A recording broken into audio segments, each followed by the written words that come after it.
अस्सलाम वालेकुम स्टूडेंट्स। आज हम स्टार्ट करेंगे अपना next topic digestion in humans.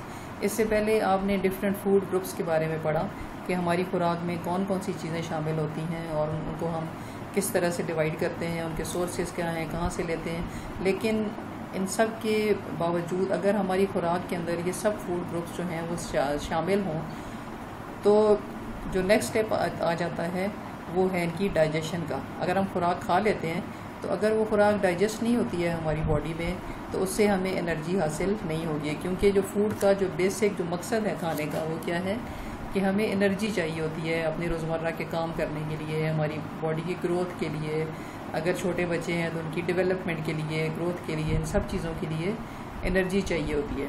तो ये एनर्जी कहाँ से आती है? फूड से। और फूड से एनर्जी उस वक्त तक नहीं मिल सकती कि जब तक पहले उसकी डाइजेशन ना हो और उसके बाद नेक्स्ट स्टेप में उसकी रिस्पायरेशन ना हो। तो पहले हम देखेंगे कि डाइजेशन जो है वो किस तरीके से होती है, उसमें कौन कौन से स्टेप्स इन्वॉल्व हैं, और उससे भी पहले हम उसकी डेफिनेशन को देखेंगे कि एग्जैक्टली जो डाइजेशन है उसकी मीनिंग्स क्या क्या हैं और उसकी आगे से स्टेप्स। डाइजेशन इन ह्यूमंस तो कुछ मैं यहाँ से पढ़ के भी आपको साथ साथ बताती हूँ। Our cells require oxygen, water, salts, amino acids, simple sugars, fatty acids and vitamins. These can cross cell membranes to enter cells. Amino acids, simple sugars and fatty acids are rare in our environments. Such substances are usually parts of large molecules like proteins, polysaccharides and lipids, which cannot cross the membrane. There is a need of converting such large and non-diffusible molecules into smaller and diffusible molecules that can cross the membrane. This is achieved through the process of digestion. इसमें क्या बताया गया है कि हमारी जो membranes हैं, जो सेल मेम्ब्रेन्स हैं, उसमें क्या है कि उसमें से जो चीज़ें क्रॉस कर सकती हैं वो कौन कौन सी हैं। उसमें से ऑक्सीजन पास हो सकती है, वाटर उसमें से गुजर सकता है, सॉल्ट्स गुजर सकते हैं, अमाइनो एसिड जा सकते हैं, सिंपल शुगर्स जो हैं वो पास कर सकते हैं, फैटी एसिड्स गुजर सकते हैं, वाइटामिन गुजर सकते हैं। लेकिन आम तौर पे जो हम खुराक खा रहे होते हैं वो इन सब की फॉर्म में नहीं होती। उसमें वाटर तो होता है, सॉल्ट्स भी होते हैं, लेकिन अगर हम बाकी चीज़ों को देख लें, जैसे जो शुगर्स हैं वो सिंपल शुगर्स नहीं होती, बल्कि वो बड़े बड़े मॉलिक्यूल्स की फॉर्म में होती हैं जिन्हें हम कहते हैं पॉलीसैकेराइड्स। इसी तरीके से जो फैटी एसिड्स हैं वो फैटी एसिड्स के फॉर्म में नहीं होती, बल्कि बड़े मॉलिक्यूल्स जैसे लिपिड्स की फॉर्म में होती हैं। और ये जो चीज़ें हैं ये हमारी जो सेल मेम्ब्रेन्स हैं उनको क्रॉस नहीं कर सकती। इसलिए अगर हम खुराक खाते हैं और उसमें ये सब चीज़ें बड़े मॉलिक्यूल्स की फॉर्म में हैं जो यूजुअली होती हैं, तो पहली ज़रूरत क्या है कि हम उनसे एनर्जी तब ले सकेंगे जब उनको हम पहले छोटे मॉलिक्यूल्स में कन्वर्ट करेंगे और उसके बाद वो क्रॉस करके सेल मेम्ब्रेन्स को, सेल मेम्ब्रेन कौन सी है यहाँ पे वो बात हो रही है हमारी बॉडी के किसी भी सेल की। मतलब एक सेल से अगर दूसरी में चीज़ों ने जाना है तो वो सिंपल फॉर्म में होनी चाहिए। तो उसके लिए फिर जो है वो डाइजेशन का प्रोसेस इम्पॉर्टेंट है। डाइजेशन के बाद क्या होता है? After digestion the diffusible molecules from the digestive system reach body cells through blood. क्योंकि ब्लड जो है वो कनेक्टिव टिश्यू है, इसलिए बॉडी के हर सेल में खुद ब खुद से ये सारी चीज़ें नहीं पहुंच जाती। अगर कहीं किसी एक जगह अवेलेबल भी हैं तो वहाँ से डिफ्यूज़ होके बॉडी के हर सेल तक नहीं जा सकती, क्योंकि डिफरेंस जो है वो बहुत ज़्यादा है। तो इसलिए हमारी बॉडी में जो कनेक्टिव टिश्यू है ब्लड, इसका फंक्शन क्या है कि ये सारे बॉडी पार्ट्स में इस डाइजेस्टेड फूड को कैरी करता है। कहाँ से लेके जाता है? हमारे डाइजेस्टिव सिस्टम से, और वहाँ से इसको लेके जाता है हमारे एक एक सेल में, बॉडी के हर सेल में। वहाँ फिर क्या होता है? They are assimilated to get energy and to synthesize our own structure. Assimilated का मतलब क्या है कि वहाँ पे एक तो उससे एनर्जी हासिल की जाती है, दूसरा हमारी बॉडी जो है उससे वो चीज़ें खुद बनाती है जिससे जो चीज़ें उसको रिक्वायर्ड होती हैं। क्योंकि बेसिक जो चीज़ें हैं, जो बिल्डिंग ब्लॉक्स हैं वो तो उसके पास अवेलेबल हैं। जैसे अमाइनो एसिड उसको मिल गए खुराक से, डाइजेशन के बाद अमाइनो एसिड जो हैं वो बॉडी में आ गए। अब जिस तरह की भी प्रोटीन चाहिए होगी वो बॉडी खुद बना लेगी, क्योंकि प्रोटीन्स अमाइनो एसिड से बनी हुई हैं। तो अपनी रिक्वायरमेंट के हिसाब से बॉडी जो है इन अमाइनो एसिड्स को कंबाइन करके अपनी मर्जी के प्रोटीन्स बना लेगी। मिसाल के तौर पे अगर उसको सेल मेम्ब्रेन्स बनानी है तो वो प्रोटीन्स कुछ और होंगी, अगर उसको एंजाइम्स बनाने हैं तो वो प्रोटीन्स और हैं, अगर उसको जो मसल्स हैं वो बनाने हैं तो वो डिफरेंट टाइप्स की प्रोटीन्स होंगी। तो ये सारी जो चीज़ें हैं जिसमें जो सिंपल चीज़ों को मिला के कोई और नई चीज़ बॉडी बनाती है अपनी रिक्वायरमेंट के हिसाब से, इसको हम कहते हैं एसिमिलेशन। तो बॉडी जो है अब इसको एसिमिलेट करती है। साथ साथ ये जो चीज़ें हैं ये तो वो हैं जो फ़ायदेमंद चीज़ें हैं, जो ऐसी चीज़ें हैं खुराक में जो डाइजेस्ट नहीं होती हैं और जिनका हमारी बॉडी को कोई फ़ायदा भी नहीं होता, या जो इनडाइजेस्टिबल पार्ट है फूड का उसको बॉडी से निकाला भी जाता है। साथ साथ एक तरफ तो एसिमिलेशन हो रही है और साथ साथ जो अनडाइजेस्टेड पार्ट हैं उनको बॉडी से निकाला जाता है। ये प्रोसेस कहलाता है डेफिकेशन। अच्छा जी, in simple words the nutrition in humans comprises of the following steps. कौन कौन से स्टेप्स हैं जो न्यूट्रिशन का हिस्सा हैं, मतलब जो बॉडी न्यूट्रिशन ले रही होती है उसमें कौन कौन से स्टेप्स से गुजर के हमें न्यूट्रिशन मिलती है। सबसे पहले इंजेशन यानी खुराक को लेना, process of taking in food. जब हम खाना अपने मुंह में डाल रहे होते हैं उसके बाद वो हमारे डाइजेस्टिव सिस्टम में जाता है तो ये चीज़ कहलाती है इंजेशन। उसके बाद जब डाइजेस्टिव सिस्टम में हमारे खुराक चली गई है तो उसके बाद इसको जो हमारा डाइजेस्टिव सिस्टम है वो उसकी ब्रेक डाउन करेगा, वो कम्प्लेक्स जो सब्सटेंसेस हैं उनको सिंपल फॉर्म में चेंज करेगा। जैसे पीछे अभी आपने पढ़ा कि जो बड़े मॉलिक्यूल्स हैं उनको छोटे मॉलिक्यूल्स में कन्वर्ट करेगा ताकि वहाँ से वो गुजर के चली जाएं हमारे हर सेल में। तो ये चीज़ कहलाती है डाइजेशन। जब डाइजेशन हो जाती है तो फिर अब जो डाइजेस्टिव सिस्टम है उससे जो फूड है वो चली जाएगी ब्लड में, क्योंकि ब्लड जो है मैंने आपको बताया कि कनेक्टिव टिश्यू है, वो उसको कैरी करेगा हमारे एक एक सेल में। और साथ साथ एक और सिस्टम होता है जिसे हम कहते हैं लिम्फेटिक सिस्टम, उसमें भी जाता है कुछ। लिम्फेटिक सिस्टम में आगे आपको डिटेल में बताऊंगी। फ़िलहाल यहाँ पे जो है वो आप इतना समझ लें कि लिम्फेटिक सिस्टम और ब्लड दोनों में जो फूड है वो एब्जॉर्ब हो जाती है। उसके बाद एसिमिलेशन होती है। जैसे पीछे मैंने आपको बताया बॉडी उस डाइजेस्टेड फूड को जो एक एक सेल में चली गई है उसको वो अपनी मर्ज़ी के सब्सटेंसेस में कन्वर्ट कर देगी ताकि डिफरेंट फंक्शंस जो हैं वो इजीली परफॉर्म हो सकें। लास्ट स्टेप जो है जिसमें जो अनडाइजेस्टेड पार्ट हैं उनको बॉडी से निकाला जाता है, इसको हम कहते हैं डेफिकेशन। अच्छा जी, इसके बाद हम स्टार्ट करते हैं हमारा डाइजेस्टिव सिस्टम कि डाइजेस्टिव सिस्टम जो है उसके कौन कौन से पार्ट्स होते हैं। जो ह्यूमन डाइजेस्टिव सिस्टम है उसके मेनली दो पार्ट्स होते हैं। इसमें एक लॉन्ग ट्यूब होती है जिसे हम कहते हैं एलिमेंट्री कैनाल, जो हमारे माउथ से शुरू होती है और हमारे एनस के ऊपर ख़त्म हो जाती है। और इस ट्यूब को जो है इसके बहुत से हिस्सों में हम डिवाइड कर लेते हैं। इसमें सबसे पहले ओरल कैविटी यानी हमारा माउथ आ जाता है, फिर फेरिंग्स है, एसोफेगस है, ट्यूब है लंबी सी जो हमारे माउथ से फूड को हमारे मैदे में या स्टमक में लेके जाती है, फिर स्टमक है, उसके बाद स्मॉल इंटेस्टाइन और फिर आखिर में लार्ज इंटेस्टाइन। तो ये जो सब पार्ट्स हैं ये सारे हैं parts of elementary canal. Elementary canal क्या है? The tube which extends from the mouth to the anus. अच्छा, ये तो एक पार्ट हो गया डाइजेस्टिव सिस्टम का।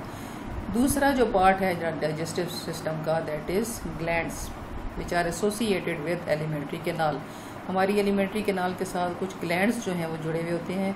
ग्लैंड्स कौन से होते हैं? जो ऑर्गन्स हमारी बॉडी के कुछ ख़ास किस्म की सिक्रीशंस या रतूबतें बना रहे होते हैं उन्हें हम ग्लैंड्स कहते हैं।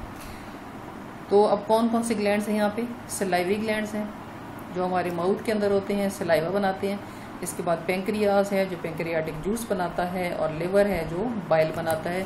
इन सब के फंक्शंस जो हैं वो डिटेल में आगे इसी लेक्चर के अंदर आएंगे। अच्छा जी, जब हम देखते हैं प्रोसेस ऑफ डाइजेशन तो उसमें जो एलिमेंट्री कैनाल का सबसे जो पहला पार्ट है दैट इज़ ओरल कैविटी और माउथ। ओरल कैविटी जो है इसके दो तीन फंक्शंस हैं।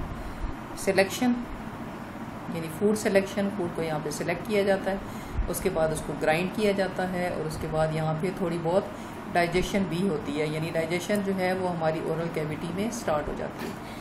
तो सबसे पहला जो है वो इसका फंक्शन क्या है? Food selection. जब भी हम खाना खाते हैं तो जब हमारे मुंह में ये खाना जाता है यानी ओरल कैविटी में जाता है तो इसको हम टेस्ट करते हैं और इसके बाद हमारी जो ज़ुबान है वो इसको फील करती है कि जो फूड है वो साफ़ है उसके अंदर कोई पत्थर या कोई और इस तरह की चीज़ तो नहीं है। अगर छोटी सी चीज़ भी जो एक्स्ट्रा चली गई हमारे फूड के साथ तो फ़ौरन से हम फील कर लेते हैं। तो दो फंक्शन इसके क्या हो गए, to taste the food and to feel it. Taste भी की जाती है फूड, इसको फील किया जाता है, और अगर ये ठीक है, अगर इसमें कोई पत्थर नहीं है, कोई और इस तरह की गंदी चीज़ नहीं है, तो फिर इसको हम खा लेते हैं, वरना इसको हमारी ओरल कैविटी क्या करती है, इसको रिजेक्ट कर देती है। साथ साथ इसको हम जब टेस्ट करते हैं, अगर ये पुरानी है खुराक, तो फ़ौरन से हमारी जो ओरल कैविटी है वो फील कर लेती है कि ये खाना जो है ये बासी है, ये पुराना है या ख़राब हो चुका है, और इसको हम वहीं से रिजेक्ट कर देते हैं।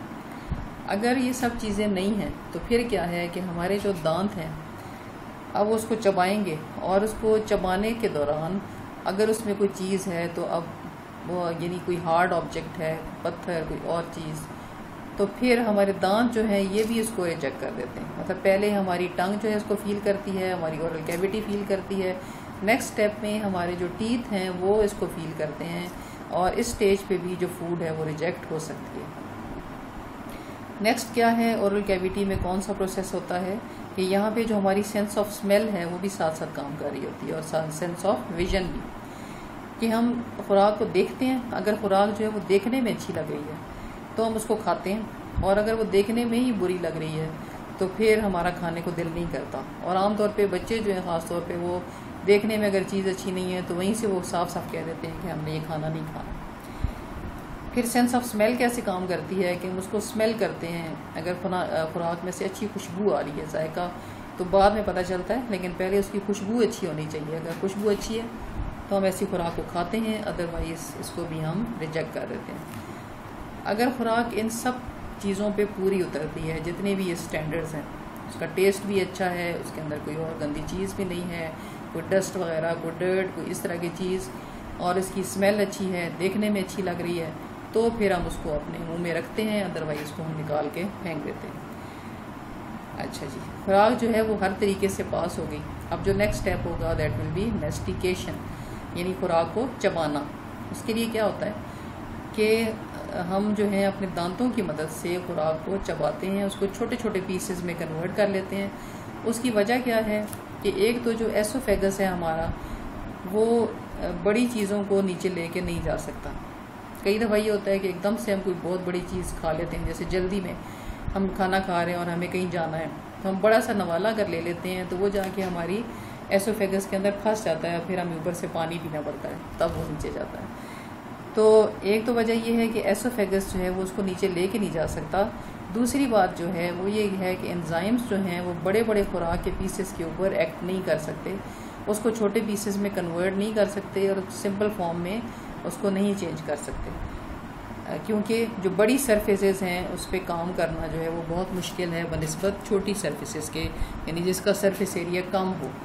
तो इस वजह से, इन दो वजूहात की वजह से मैस्टिकेशन जो है वो एक बहुत ज़्यादा इम्पॉर्टेंट स्टेप है। जब हम खुराक को अच्छी तरीके से चबा लेते हैं, उसके बाद एक और काम जो हमारी ओरल कैविटी करती है वो क्या करती है कि साथ साथ उसमें जो सलाइवा है या जो म्यूकस है, म्यूकस जो है वो एक स्टिकी सब्सटेंस होती है, जैसे थूक कहते हैं हम आम ज़ुबान में, उसको ऐड करती रहती है हमारे खुराक के अंदर, ताकि उसको लुब्रिकेट करे, उसको सॉफ्ट बनाए।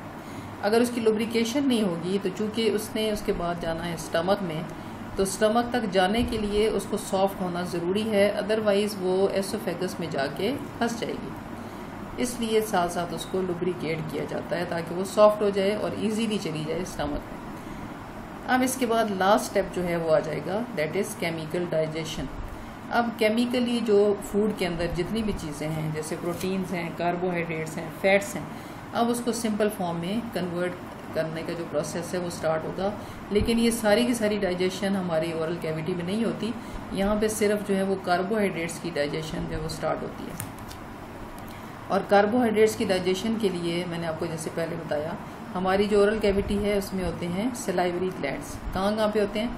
हमारी ज़ुबान के नीचे, हमारे जॉस के पीछे और हमारी कानों के अगली साइड पे। तो 3 पेयर्स होते हैं इसके। ये क्या करते हैं, ये एक जूस बनाते हैं जिसे हम कहते हैं सलाइवा। सलाइवा जो है इसका काम क्या है, एक तो इसके अंदर पानी होता है, दूसरा म्यूकस होता है, और एक तो ये फूड को अब लुब्रिकेट कर रही है, जो पीछे आपने पढ़ा लुब्रिकेशन का प्रोसेस। तो ये सलाइवा जो है ये फूड को लुब्रिकेट करता है। साथ साथ इसके अंदर एक एंजाइम होता है जिसे कहते हैं सलाइवरी एमाइलेज, और ये क्या करेगा, एमाइलेजेस जो हैं, जैसे आपने 9th में पढ़ा था पिछले अपने चैप्टर नंबर 6 में, कि एमाइलेजेस जो हैं they only act on carbohydrates. तो ये अब जो कार्बोहाइड्रेट्स हैं उनकी डाइजेशन को स्टार्ट कर देगा और उनकी सेमी डाइजेशन होगी। स्टार्च जो है ये it is also form of carbohydrate. तो यहाँ पे सेमी डाइजेशन होगी। सेमी क्यों? क्योंकि इनकम्प्लीट डाइजेशन होती है, सिर्फ यहाँ पे स्टार्ट होती है और कंप्लीट जो है ये जाके होती है आगे स्मॉल इंटेस्टाइन तक, वहाँ तक ये डाइजेशन होती रहती है। During the process of chewing, lubrication and semi-digestion, the pieces of food are rolled up by the tongue into small, slippery spherical mass called bolus.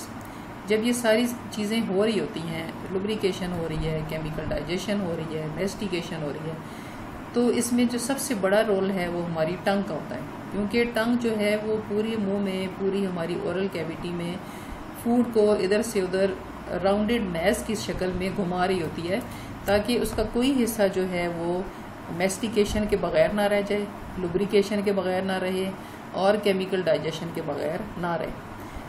जब ये सारी चीज़ें कंप्लीट हो जाती हैं तो फिर ये जो बोलस है इसको हमारी जो टंग है वो धकेल देती है पीछे और एसोफेगस में।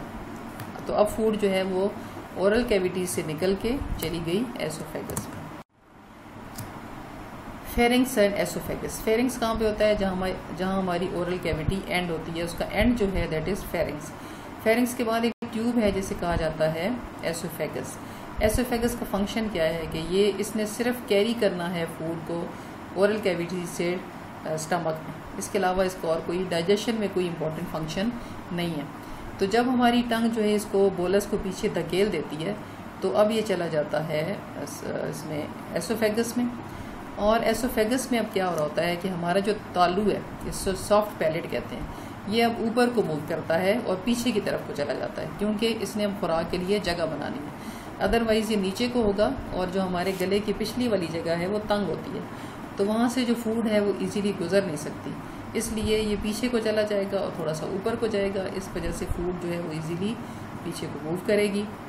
और साथ साथ दूसरा इसका फंक्शन क्या है कि जब ये जो सॉफ्ट पैलेट है जब ये ऊपर को जाता है तो जो हमारी नेज़ल कैविटी की ओपनिंग है, जो हमारी नाक की जो ओपनिंग है हमारे गले के अंदर, क्योंकि नेज़ल कैविटी जो है ये हमारे गले के साथ कनेक्टेड होती है, उसको बंद कर दिया जाता है, ताकि कहीं ऐसा ना हो कि जब हम खुराक को पीछे की तरफ लेके जा रहे हैं तो वो हमारी नाक की तरफ ना चली जाए। जब हम सांस अंदर की तरफ खींचें तो ये ना हो कि वो नाक के अंदर चली जाए, इसलिए उसको बंद कर दिया जाता है।